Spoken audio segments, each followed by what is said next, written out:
Good morning, and welcome to another Writer's Morning Commute with Ashton Gaskill. The first step that I take in my outlining process is to look at my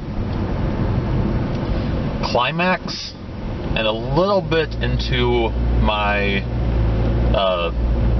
last eighth, quote-unquote, of the story and the resolution.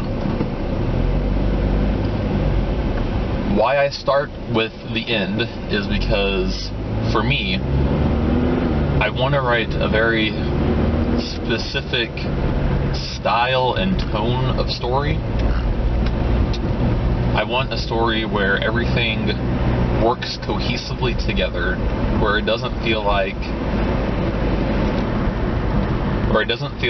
we're meandering or like things are just happening randomly.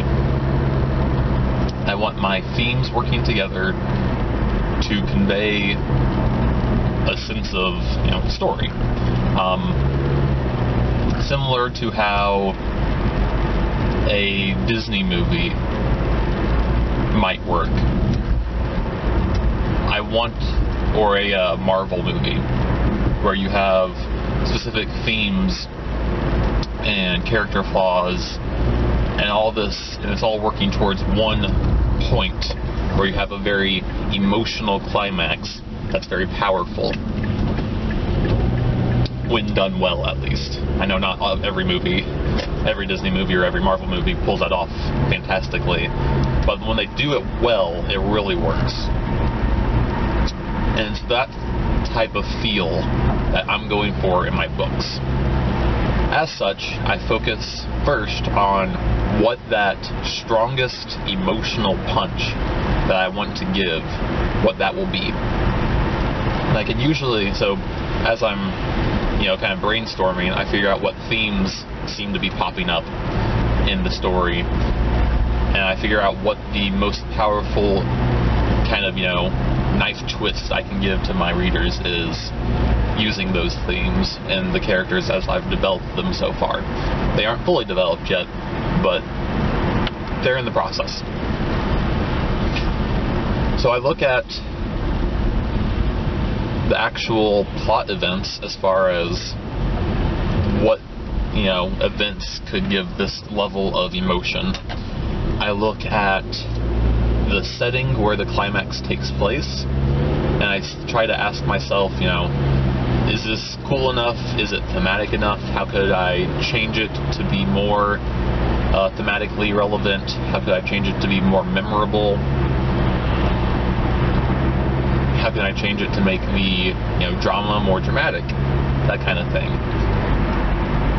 I look at who's there and who's not. I try to, by the time we get to the climax, especially like the true climax, quote-unquote, peel back all of the subplots and all of the side characters and try to really focus on the protagonist versus the antagonist, and have that really be the focus when we get to the tip top of the climax. If you're looking at, a story, mountain type graph.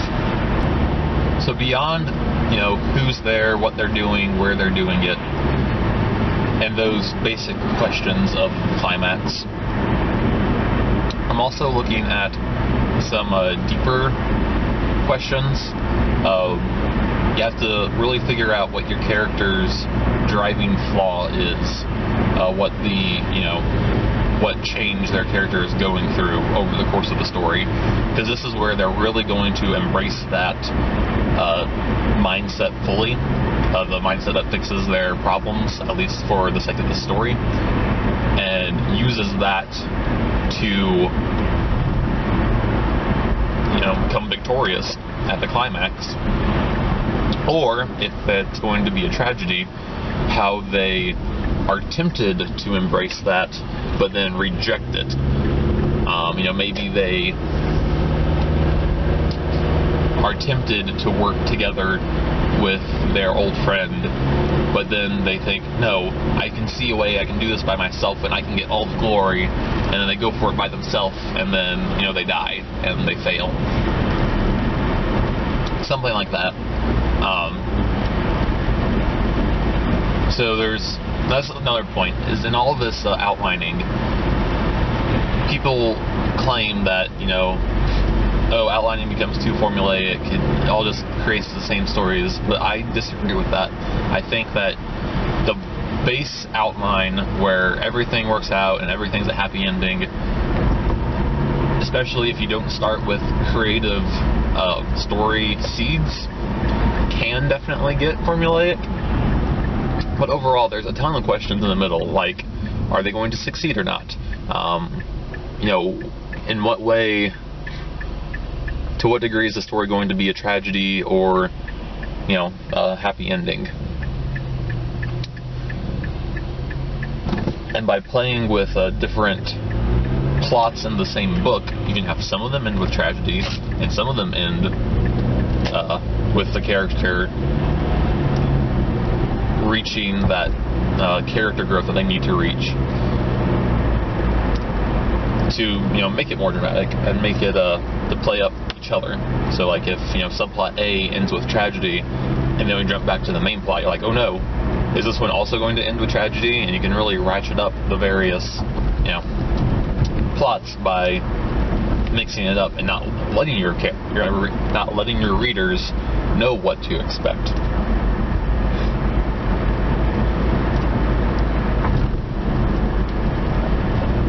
So anyways, that's the gist of the climax. I also look at the resolution a little bit. I kind of split the resolution up between the climax, outlining the climax, and then outlining the 8th. I basically just want to know kind of what... So once I know the climax, I kind of know what emotion the rest of the story is going to end on. So that's the important bit to get at this point in the process. You want to know what happens at the climax and how that leaves the reader feeling. So those are kind of the questions I look at considering the climax when I start my outlining process. Hopefully it will all come together for you, and you'll understand why I do what I do. Thanks for riding with me. I hope you have a great day.